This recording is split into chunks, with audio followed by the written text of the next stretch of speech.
Hello foodies, ఈరోజు మీకు ఎంతో టేస్టీగా గుమగుమలాడే నెల్లూరు చేపల పులుసు ఎలా తయారు చేయాలో చూపిస్తాను. ఇది నెల్లూరు చేపల పులుసే కాదండి, మన నెల్లూరులో వేసుకునే మసాలా, మన ఆంధ్రాలో వేసుకునే మసాలా, ఆంధ్ర అంటే కోనసీమ అండి, కోనసీమలో వేసుకునే మసాలా రెండు కంబైన్ చేసి చేపల పులుసు పెట్టాం. టేస్ట్ అయితే అమోఘంగా ఉందండి, ఎంత బాగుందో.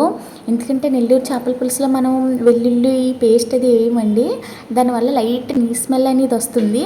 మనం ఈ మసాలా వేసుకుని ఆ నెల్లూరు మసాలా, మన ఈ కోనసీమ మసాలా రెండు వేసుకుని చేపల పులుసు పెడితే మాత్రం టేస్ట్ అయితే అదిరిపోయిందండి, చాలా అంటే చాలా బాగుంది.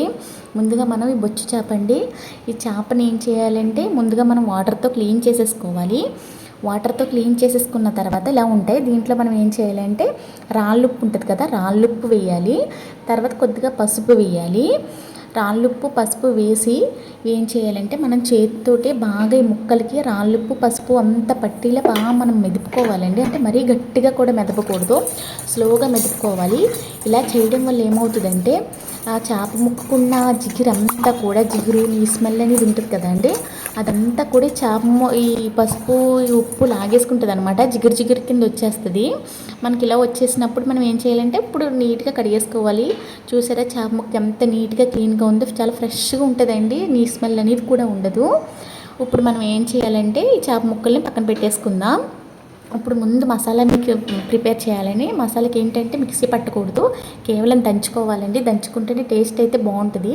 ముందుగా మనం ఈ రోట్లో వెల్లుల్లిపాయలు, జీలకర్ర, ధనియాలు తీసుకుని అవి బాగా దంచుకుందాం. ఎలా అంటే కచ్చాబిచ్చాగా దంచుకోవాలండి. కచ్చాబిచ్చాగా దంచుకున్న తర్వాత అందులోనే ఉల్లిపాయలు వేసి దంచుకుందాం. మనం కష్టమైనా సరే ఇలా కొంచెం కష్టపడి చేస్తేనే మనకి టేస్ట్ అనేది చాలా బాగా వస్తుందండి.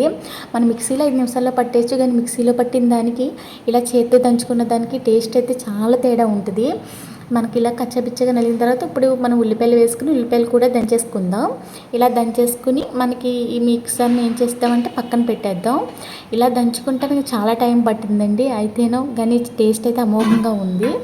తర్వాత ఏం చేయాలంటే ఒక బాండీలో, దీంట్లో చేపల పులుసు దీంట్లోనే పెడతాను, ఆ బాండీలో ఏం చేద్దామంటే ఒక 1/2 టీ స్పూన్ ఆవాలు, 1/2 టీ స్పూన్ ఏమో మెంతులు, 1 టీ స్పూన్ ధనియాలు వేసుకుని డ్రై రోస్ట్ చేసుకోవాలి. ఇది నెల్లూరు మసాలా అండి, నెల్లూరుకి చేపల పులుసుకి మసాలా వేస్తారు. దీన్ని మనం డ్రై రోస్ట్ చేసుకుందాం. ఈ డ్రై రోస్ట్ అయిపోయిన తర్వాత ఏం చేద్దామంటే దీన్ని పక్కన పెట్టేసుకుందాం.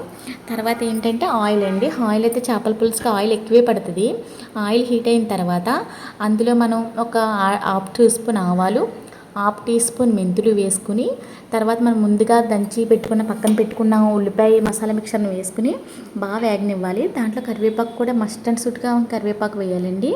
కరివేపాకు వేసిన తర్వాత బాగా వేగాలి. వేగిన తర్వాత దాంట్లో తగినంత కారం, ఉప్పు, పసుపు, ఉప్పు కూడా రాళ్ళుప్పు వేయాలండి, రాళ్ళుప్పు అయితేనే టేస్ట్ బాగుంటుంది. రాళ్ళుప్పు వేసి బాగా ఫ్రై అయినివ్వాలి. బాగా ఫ్రై అంటే బాగా కాదండి, సిమ్లో పెట్టేసి ఒక్క 5 నిమిషాలు సిమ్లోనే ఫ్రై అయినివ్వాలి. ఫ్రై అయిన తర్వాత మనం తగినంత చింతపండు రసం, తగినంత అంటే నేను 1 కేజీ చేప ముక్కలు తీసుకున్నానండి. కేజీ చేప ముక్కలకి ఇంచుమించు ఒక 50 గ్రామ్స్ చింతపండు పడింది అంతే. తర్వాత తగినంత చింతపండు రసం వేసుకున్న తర్వాత మనం పచ్చిమిర్చి, బెండకాయ ముక్కలు కూడా వేసుకోవాలి. కొత్తిమీర మీకు చూపించుకోవడం మర్చిపోయానండి, కొత్తిమీర కూడా వేసుకోవాలి. వేసుకుని హైలో పెట్టుకుని మరగనివ్వాలి. ఇలా మరిగేటప్పుడు చేప ముక్కలు వేసుకోవాలి. చేప ముక్కల్లో పులుసులో ఎట్టి పరిస్థితుల్లో కూడా తలా తోక కూడా వేసుకోవాలండి. తలా తోక వేసుకుంటే టేస్ట్ అయితే అదిపోతుంది. మీకు ఇష్టం లేకపోతే పులుసు ఉడికిపోయిన తర్వాత తలా తోక తీసి పక్కన పెట్టేయండి. కానీ పులుసు చేపల పులుసు పెట్టుకున్నప్పుడు మాత్రం ఎట్టి పరిస్థితిలో తలా తోక వేసుకుని మీరు చేపల పులుసు పెట్టుకోండి.